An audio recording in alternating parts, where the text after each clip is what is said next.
Alright, so last meeting, again, we have discussed the properties of protoplasm. Sabi natin, ang protoplasm ay first form or first mold structure in the cell. It is characterized by several physiologic properties that distinguish it from inanimate material. So sabi ko nga, ang cells natin sa katawan, which is the functional unit of life, has the same or has this function. Irritable siya, okay? Nagre-release siya ng mga conductivity or conduction. It contracts, okay?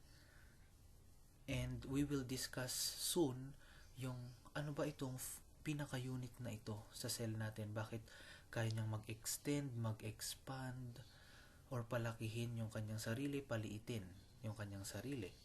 Next, absorption, as well as metabolism. To add, we have secretion. It is the process by which cells elaborate and release materials for use elsewhere. So, our cell is responsible for secretion. Okay? Tandaan po natin yan. Ano po ang kaibahan ni secretion sa excretion? Si excretion, okay, if you look at the suffix ex, means external. Okay? Basta, when you hear the word ex, elimination po yan. Diba? You need to eliminate your ex.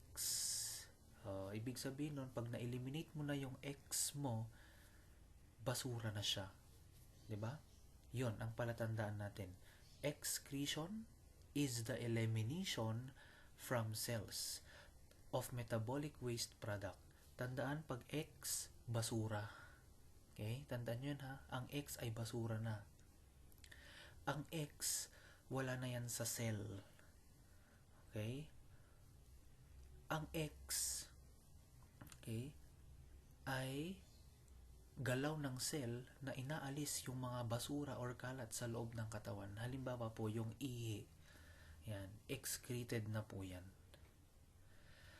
Pero yung secretion, nakakapag-release pa rin yung cell, pero nasa loob pa rin siya ng katawan.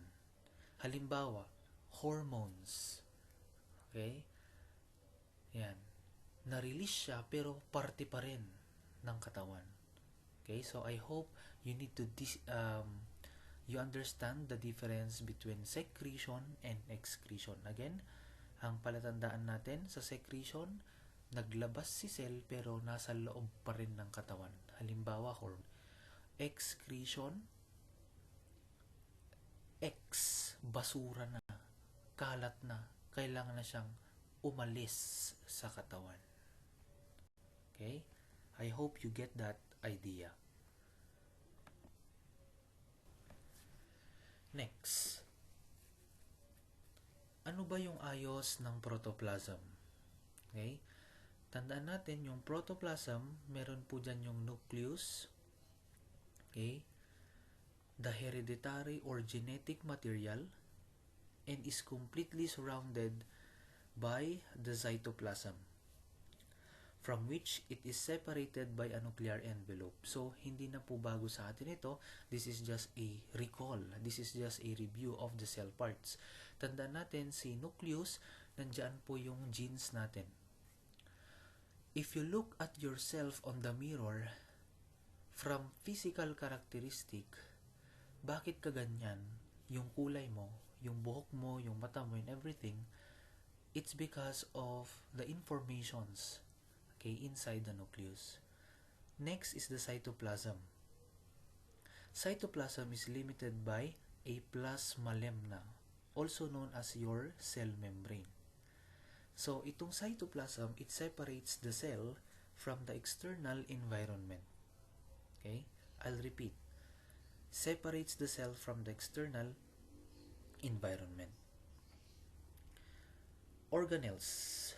These are highly organized living structural units of the cytoplasm that perform specific functions in the cell. Your organelles, also known as animalcules, okay, or tiny animals, okay, according to Anton van Leeuwenhoek. Kaya nga, yung organelles, okay, ay parang maliliit na hayop daw sa cell natin. At yung mga organelles na to, or maliliit na organs, sila naman yung responsable para mabuhay yung cell. So, imagine na lang natin, tayo yung developed, adult, mature cell. May mga organs tayo that works together. And as you can see, and if you're going to imagine it, tayo mismo na tao, na being, kung paano gumalaw yung katawan natin, ganun din yung um, paggalaw ng cell. Yung cell, kailangan niyang mabuhay sa pamamagitan ng mga organelles na nagtutulong-tulungan. So, di ba, the tiny unit, the small unit, reflects, okay, reflects what we are today, kung ano man tayo ngayon.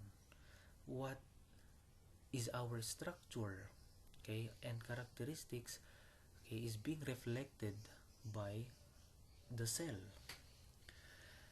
Fourth, inclusions.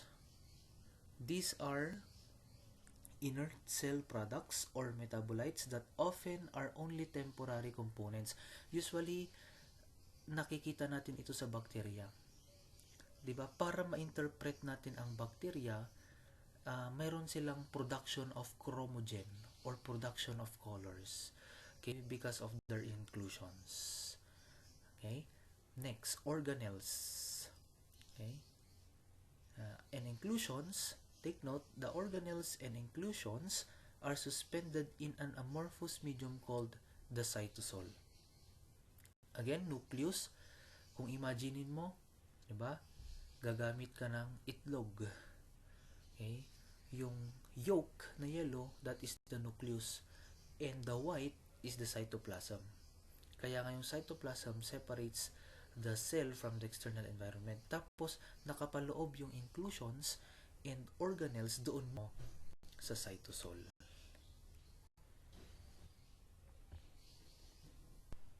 Okay. Paano nga ba gumalaw ang cell? Paano nga ba magtrabaho ang cell? Merong growth. Pag merong growth, merong change. Pag merong change, merong growth.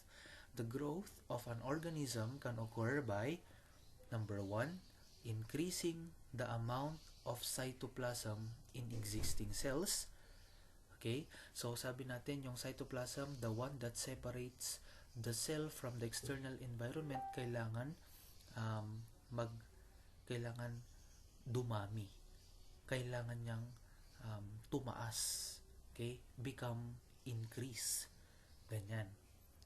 Or, increasing the number of cells itself.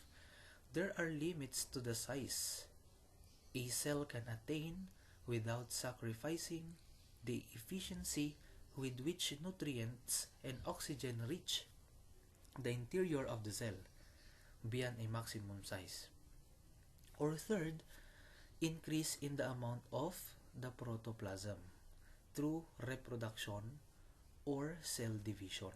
Kaya nga later on, we will be discussing and emphasizing the mitosis and meiosis. Okay? With imagination. Okay? And correlation of what we see in our households, etc. Okay? Para lang ma-imagine natin. Kasi yung cell natin, habang tayo'y nabubuhay, okay, ngayong gising tayo, it grows, it develops. Okay? It flashes off, it grows. That's the cycle. Until we are alive. The cell stops when we die. Alright? Nakuha po yun? Okay. So, showing you again, para po magets ninyo, yung protoplasm is equal to cytoplasm plus nucleus. Okay? This image is easy to mesmerize. Okay, so ngayon naman pag-usapan natin ang cytoplasmic organelles. Okay, so this is a picture of cell membrane structure for you to be familiarized. Okay, you should know also what lies within, what lies beneath, under the structure of cell membrane, because you will encounter this again when you go to your immunohematology or blood banking, the introductory part and history of blood banking. Kasi meron ng kasamang correlation sa blood banking. Okay? And this is the structure of cell membrane as shown by science. Okay? Ang eukaryotic cell, human cell, ay mayroong tinatawag na cell membrane receptor proteins. Next, meron tayong mga integral proteins. Meron tayong mga peripheral membrane proteins. Meron din tayong mga carbohydrate, cholesterol, as well as glycoproteins. So, if you observe the image, are the macromolecules being discussed last meeting were present? Okay? Are they present? Ano ba yung mga macromolecules na sinabi ko noon at napag-aralan natin? Are they present? Yes. Meron tayong proteins sa cell. Meron tayong carbohydrates sa cell. Meron tayong cholesterol. Okay? And imagine ninyo ang mga integral proteins at cellular proteins, peripheral proteins, yan po ay mga foundations ng cell. Okay? Nasa ibabaw yung glycoprotein. At nakapatong sa glycoprotein ay mga carbohydrate sugar chain. Okay? And ito pong surface ng cell na ito, okay, dito mo matatagpuan ang iyong blood type. Okay? Kaya nga merong blood type A, B, AB, and O. Yung mga blood type na yan ay matatagpuan sa outer membrane ng red cell. Please take note of that. Okay? The reason kung bakit may mga antigens sa ating RBC. Kasi itong membrane na to, okay, lahat ng cell, sabi nga sa katawan, merong mga membranes yan. Okay? Ang integral protein, ito yung mga, kung tignan nyo yung bahay or yung school, merong mga poste yan. Yan yung integral protein. Yung peripheral, okay, yung mga walls sa gilid. So, parang ganun din ang cell. The cell is built with foundations. Those are proteins. And we have here also cholesterol, okay, with hydrophilic heads or water-loving, and also hydrophobic tail. Okay, these are water-fearing. And this cholesterol is responsible for the phospholipid bilayer. Okay? Kaya so makapal ang kung i-zoom in natin yung cell and we go into the realm of the cell, this is what we see. Okay? So for you to get the image, meron pa akong ipapakitang isa. Ayan.